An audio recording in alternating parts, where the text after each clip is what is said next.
I used to belong to the 97% who couldn't be bothered even if it was easy. Here's my advice to you today. Walk away from the 97%. Don't talk like they talk. Don't act like they act. Don't go where they go. Don't specialize in what they specialize in. Throw away the blameless they cling to. Start you a new life. You say, well, is it as simple as getting a library card and join the 3%?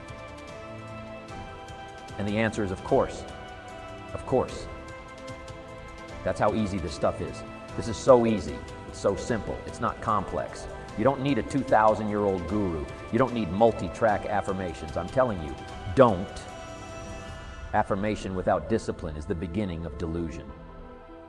Key. Don't let somebody sweep you into some contrary way to nature itself. Says unless you labor the miracle of the seed and the soil and the seasons and God and all the other stuff that's available, sunshine and rain, that's not available to you by affirmation.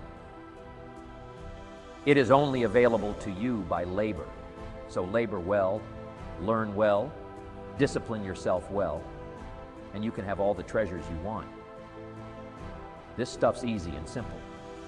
It's not ocean waves and seagulls. First thing you know, this whole scenario for you is spinning up instead of out of control.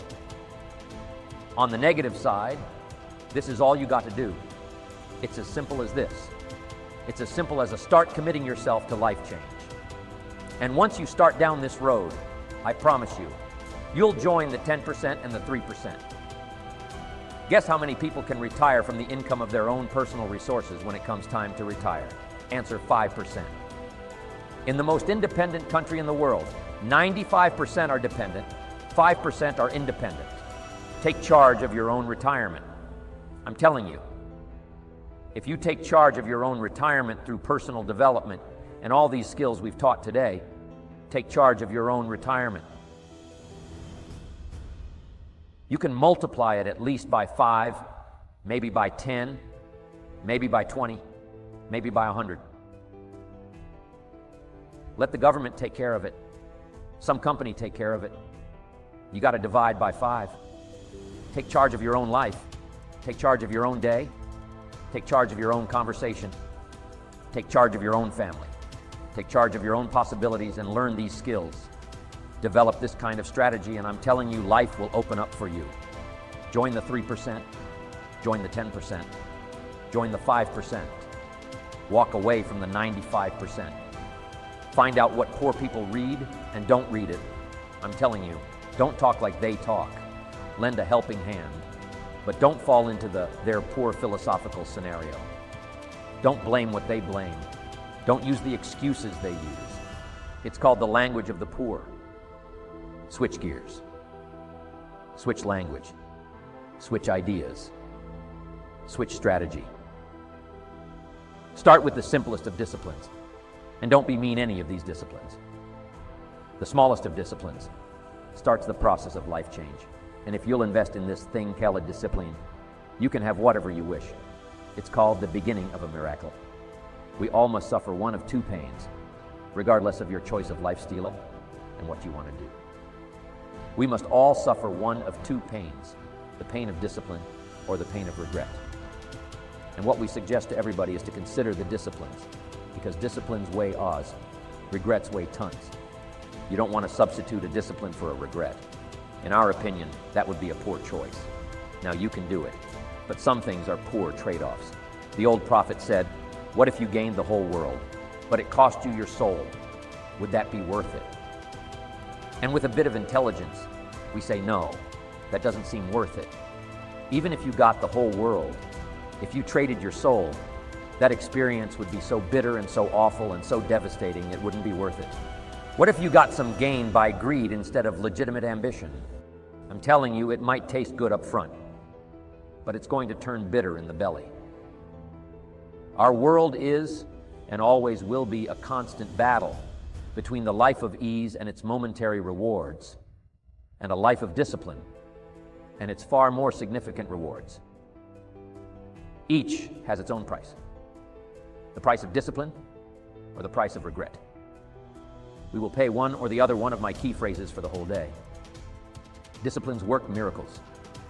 Disciplines work miracles. And here's the first piece that works. Miracles. 1, do what you can do. Not let neglect grab you by the throat. Don't let neglect stall you on your path toward prosperity and health. Being able to become powerful, influential, rich beyond wildest imagination. Don't neglect what you can do. If you can, read. Read if you can. Change. Change if you can. Grow. Grow if you can. Take one step. Take one step. Do not neglect to do whatever you can do at the moment. Of course, you can't run a multi-billion-dollar business today. Mark couldn't either 10 years ago. Mark couldn't either 5 years ago. But I'm telling you today, he can do it because step by step, year by year, he took on what he could do. He didn't neglect it. He did the meetings he could do. He made the calls he could make. He read the books he could read. He took the classes he could take. And step by step, he got himself ready. I'm telling you, do not neglect to do whatever you can do because it'll work. Miracles of personal development first, productivity second. Now do what you can. Here's 2. Do the best you can. If it's a foggy night and you can only see 100 feet, how can you see another 100 feet? Answer. Walk the first 100 feet.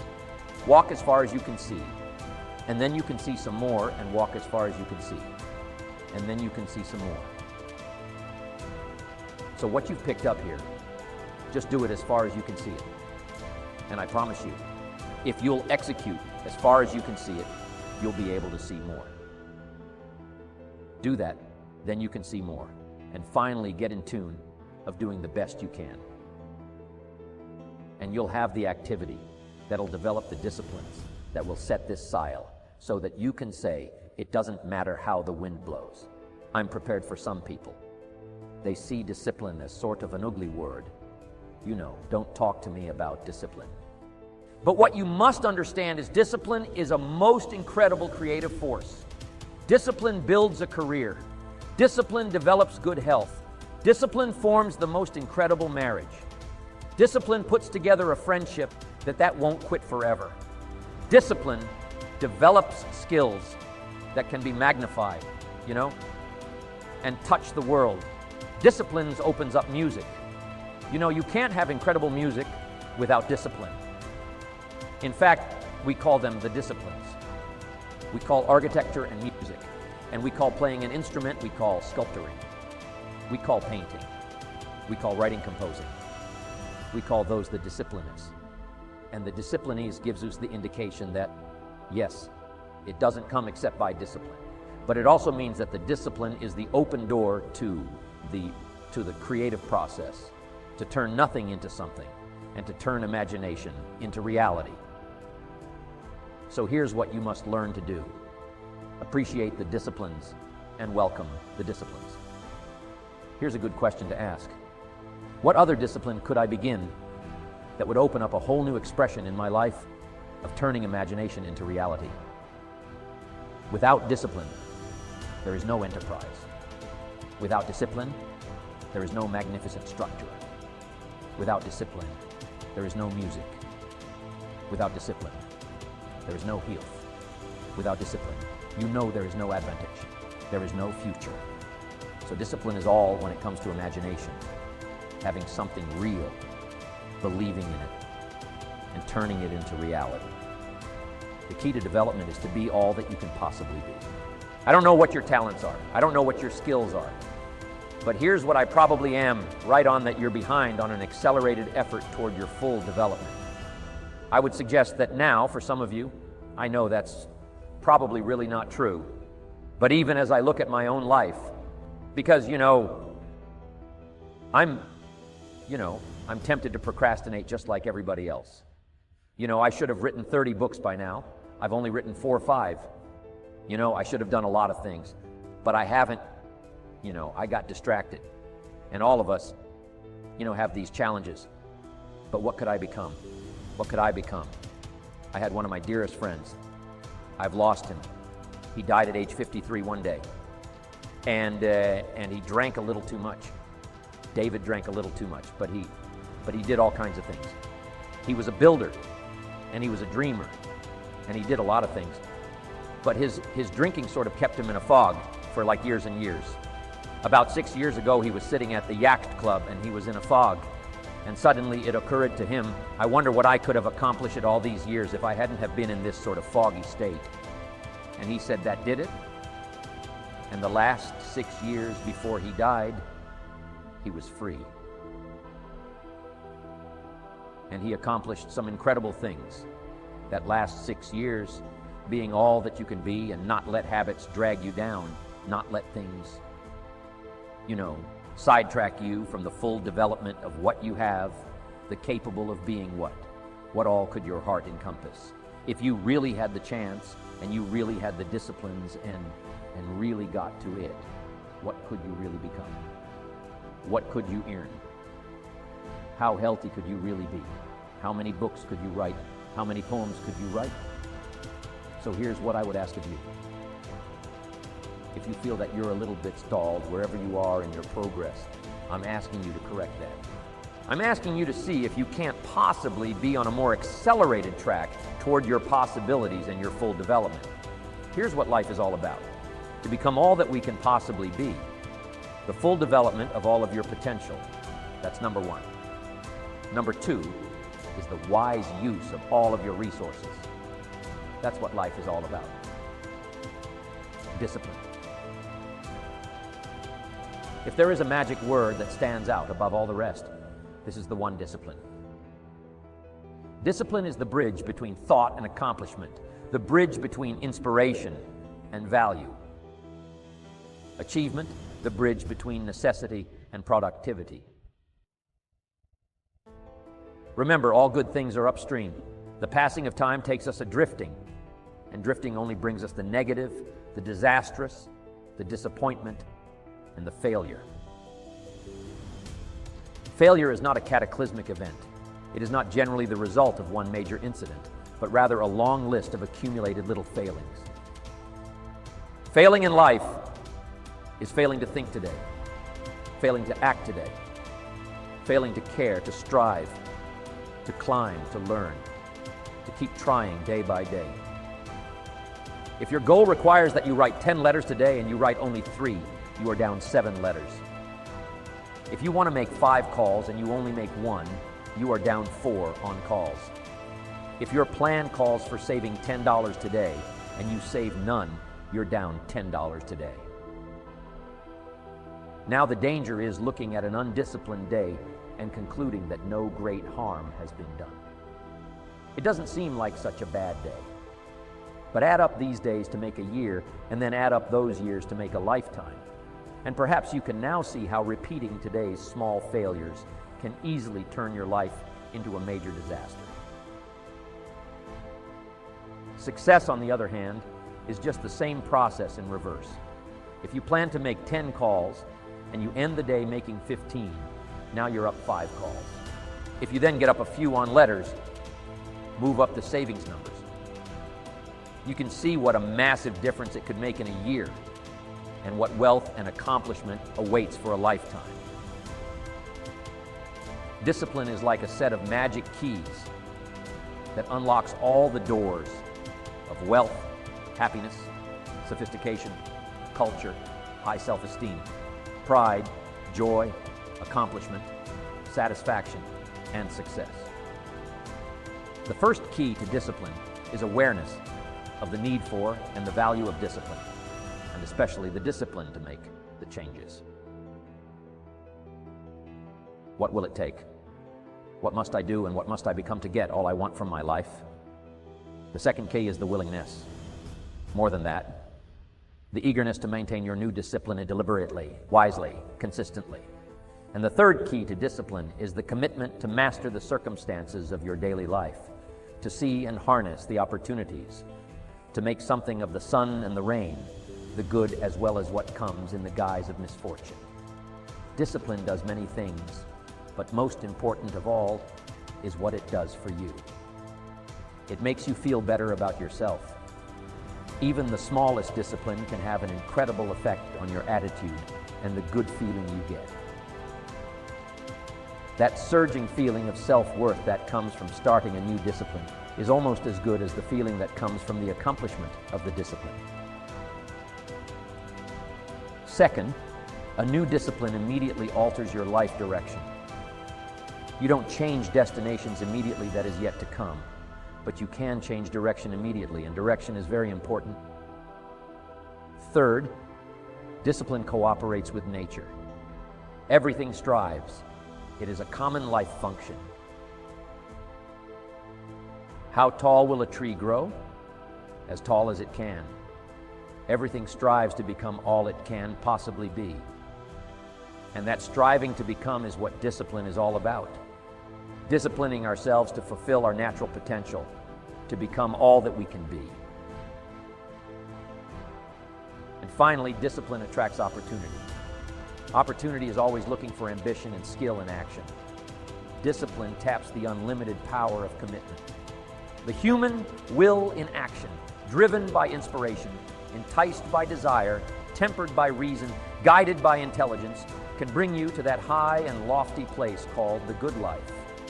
Get some momentum going on your new commitment to the better life. See how many activities you can pile on in this first day. Go all out. Break away from the negative downward pull of gravity. Start the thrusters going. Prove to yourself that waiting is over, hoping is past, and that faith and action have now taken charge. It's a new day, a new beginning for your new life. With discipline, you can't believe the list of positive moves you can make in the first day of your new beginning. Here's the time to act. When the idea is hot and the emotion is strong, that's the time to act. You say, "Mr. Run, I'd like to have a library like yours." See if you feel strong about that. What you've got to do is get the first book and then get the second book before the feeling passes and before the idea gets dim. Action prompto. Action. Immediate action as soon as possible. Because if you don't, here's what happens. We call it the law of diminishing intent. We intend to when the idea strikes us. We intend to when the emotion is high. But now, if you don't translate that into action fairly soon, now the intent starts to diminish, diminish, diminish. And a month from now, it's cold. A year from now, can't be found. So act. Set up a discipline. When the emotions are high and the idea is strong and clear and powerful, that's the time to set up the discipline. Somebody talks about good health and you're stirred. Says, right, I need to get a book on nutrition. Get the book before the idea passes and before the emotion gets cold. Go for the book. Start the library. Start the process. Fall on the floor. Do some push-ups, action. Got to take action. Otherwise, the wisdom is wasted. Otherwise, the emotion soon passes unless you put it into a disciplined activity. Capture it. Disciplines is called how to capture the emotion and how to capture the wisdom and translate it into equity disciplines. Now here's what's important about disciplines. All disciplines affect each other. In fact, here's a good philosophical phrase. Everything affects everything else. Nothing stands alone. Don't be naive in saying, well, this doesn't matter. I'm telling you, everything matters. There are some things that matter more than others, but there isn't anything that doesn't matter. Okay? We all pity the man who says, well, this is the only place I let down. Not true key to take home. Every letdown affects the rest of your performance. Every letdown affects the rest. This is part of the educational process on personal development. If you don't take the walk around the block, you probably won't do the apple a day. If you don't do the apple a day, you probably won't start building your library. If you don't build your library, you probably won't keep a journal, and you won't take pictures, and you won't do this. You won't do wise things with your money, won't do wise things with your time, won't do wise things with your possibilities and relationships. And the first thing you know, 6 years of that accumulated, and we say, you have messed up. So the whole key to reversing that process now is to start picking up these disciplines. Now here's the positive side. Every new discipline affects the rest of your disciplines. Every new one affects the rest. That's why action is so important. The least action, the smallest action, take it. Because when you start accomplishing and the value starts to return from that one action, it'll inspire you to do the next one and the next one and the next one. You start walking around the block. It'll inspire you to get an apple. Get an apple. It'll inspire you to get a book. Get a book. It'll inspire you to get a journal. Get a journal. It'll inspire you to grow, develop some skills. All disciplines affect each other. Every lack affects the rest. Every new affects the rest. The key is to diminish the lack and set up the new. And you've started a whole new life process.